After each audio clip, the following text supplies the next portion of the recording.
Welcome to the Deep Dive. We're here to sift through the noise and find the real gold in some groundbreaking ideas. That's right. And today we're tackling a big one, a question that honestly keeps a lot of people up at night.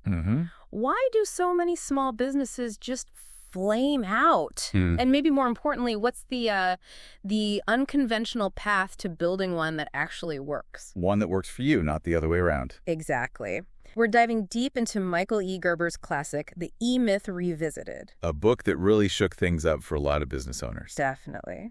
So our mission for you today... Well, we want to unpack Gerber's insights. They can be pretty profound, sometimes even a bit uncomfortable. True. We'll look at the surprising reasons businesses struggle and lay out this revolutionary framework he proposes for success. We'll pull out the key nuggets, use some memorable examples Gerber gives, so you walk away with a genuinely new perspective.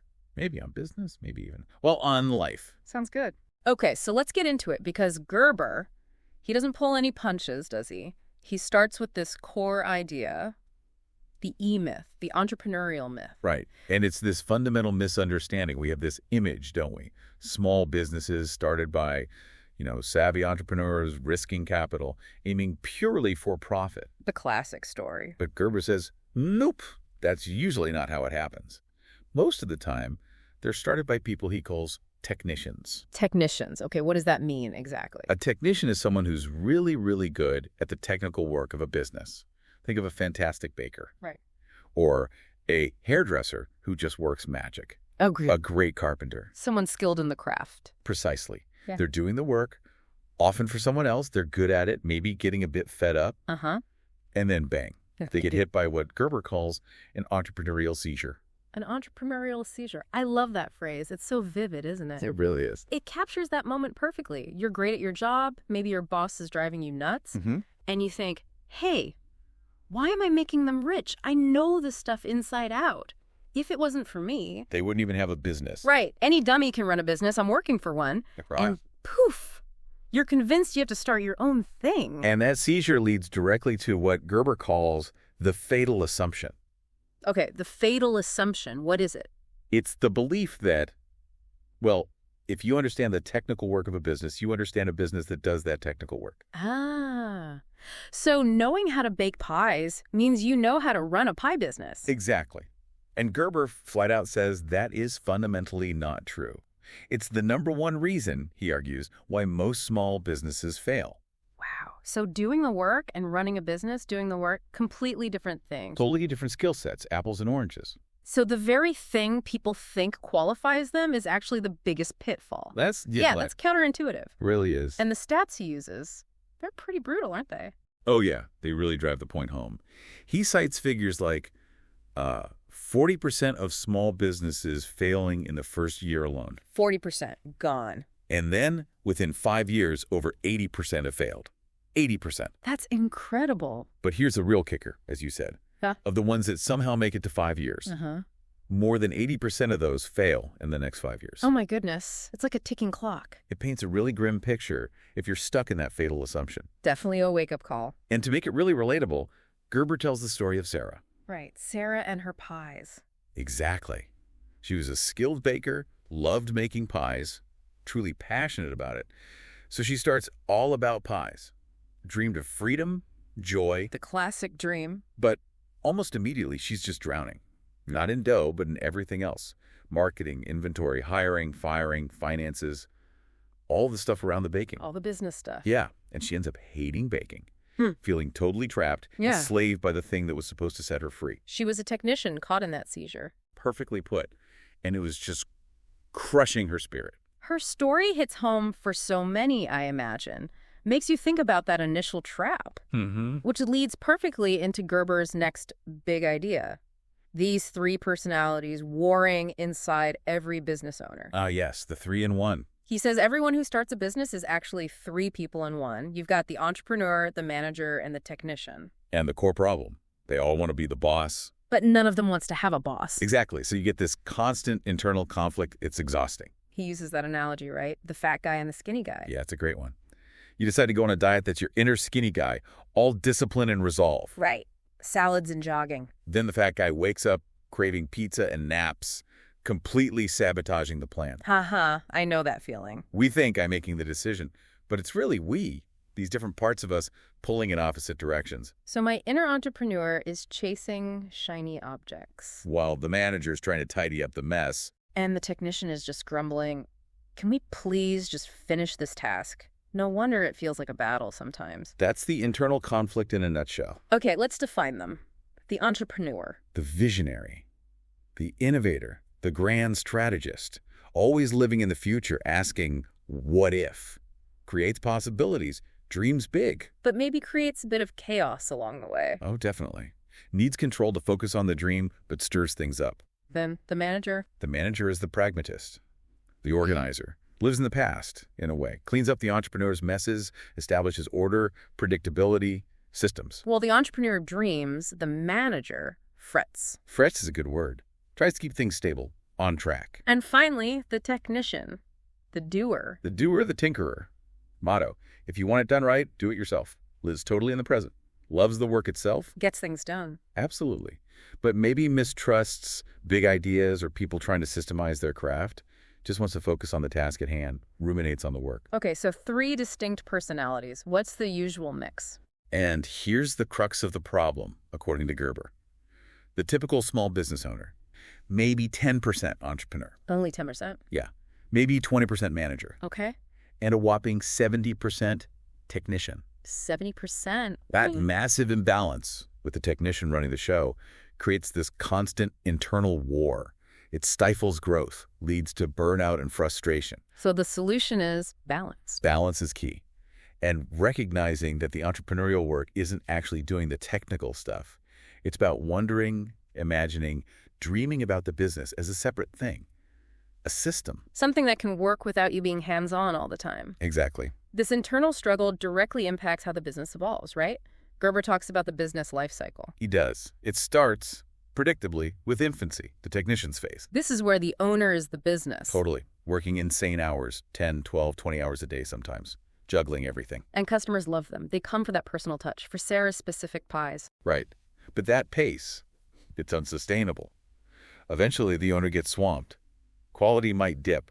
They can't keep up. They hit a wall. And that crisis leads to the next stage. Adolescence. Yeah. Getting some help. Yeah. The owner thinks, okay, I need help. And who do they usually hire? More technical help. Another baker, like Sarah hired Elizabeth. Ooh. Or a bookkeeper, like Harry in the book. Exactly. Technical help. But here's the snag.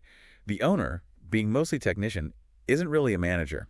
They tend to manage by, well, abdication. Abdication, You meaning? basically dunk the work on the new person, hoping they'll just figure it out without providing clear systems or direction. Just handle the books, Harry. And the new hire, Harry or Elizabeth? They quickly realize the owner, well, they don't really know what they're doing when it comes to running the business side. Ouch. Leads to frustration. The owner starts interfering because things aren't done exactly their way. Trust breaks down. And eventually the employee leaves, like Elizabeth left Sarah. Right. And Sarah was devastated, felt betrayed. But Gerber says it wasn't personal. It was a system failure, a predictable outcome of that technician-dominated approach. So the business hits this adolescent crisis point. Yes. It grows beyond the owner's comfort zone, their ability to control everything personally. And Gerber says there are only 3 ways it can go from here. 3 destinies. Okay, what are they? First, getting small again.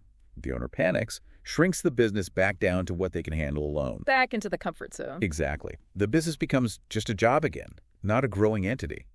Gerber calls these places mortuaries for dead dreams. He mentions 400,000 businesses closing annually in the U.S., many likely falling into this category. Wow, sad. What's the second destiny? Going for brokey. This is uncontrolled growth, chaos.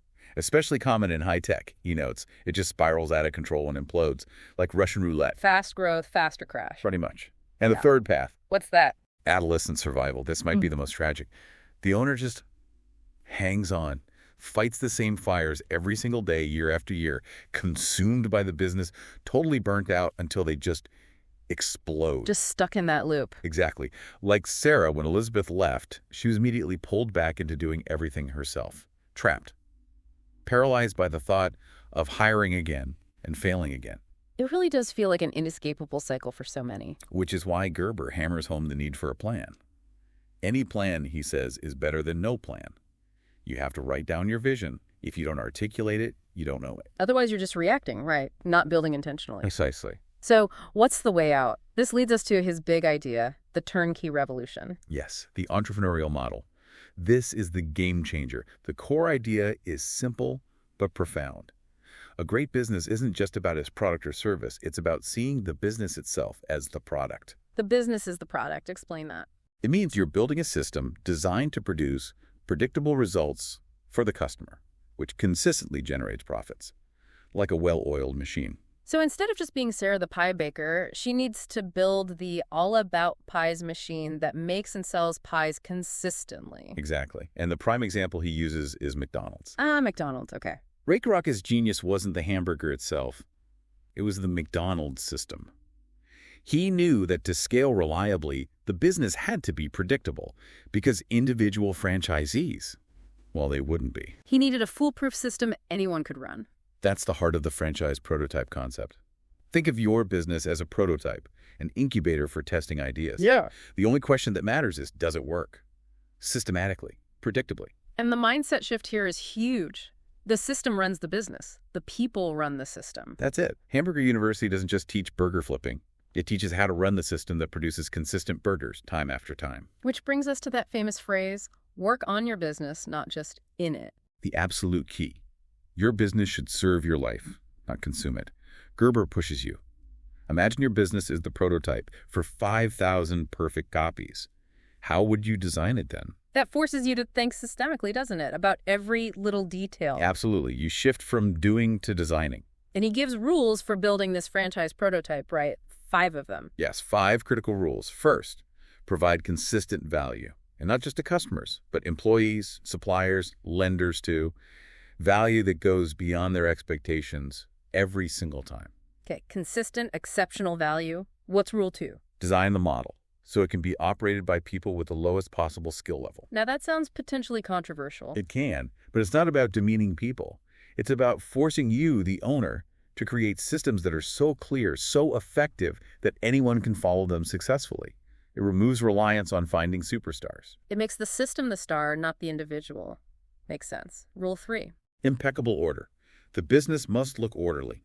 Clean, organized, professional. Order builds trust, provides reference points, signals competence. Okay, look the part. Number 4. All work must be documented. In operations manuals, explicitly stating this is how we do it here. It provides structure, ensures consistency, makes knowledge transferable. Document everything. Got it. And the last rule? Rule 5. Provide a uniformly predictable service. Looking orderly isn't enough.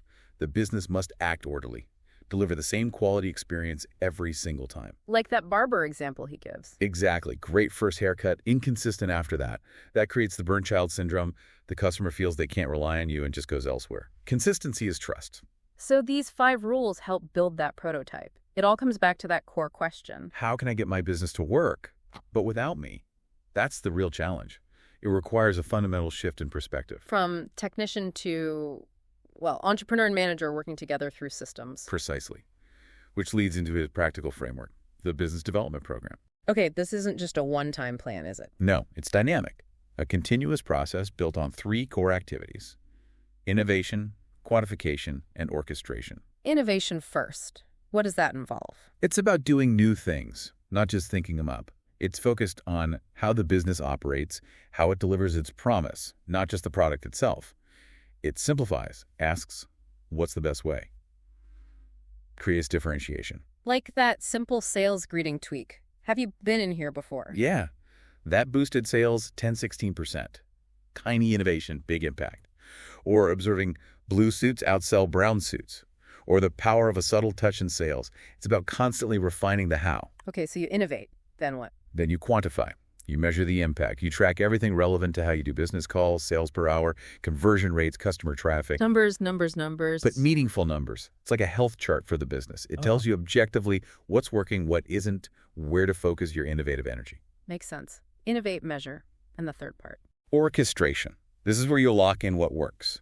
You eliminate discretion at the operating level. If an innovation is proven effective through quantification, you make it the standard way, the only way. So no more winging it. Exactly. People are variable. Systems create predictability. Gerber's warning is stark. If you haven't orchestrated it, you don't truly own it. It still depends on individual choices. Innovation, Quantification, orchestration.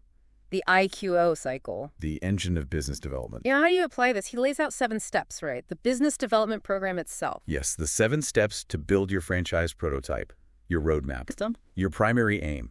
And this is crucial. It's about your life, not just the business.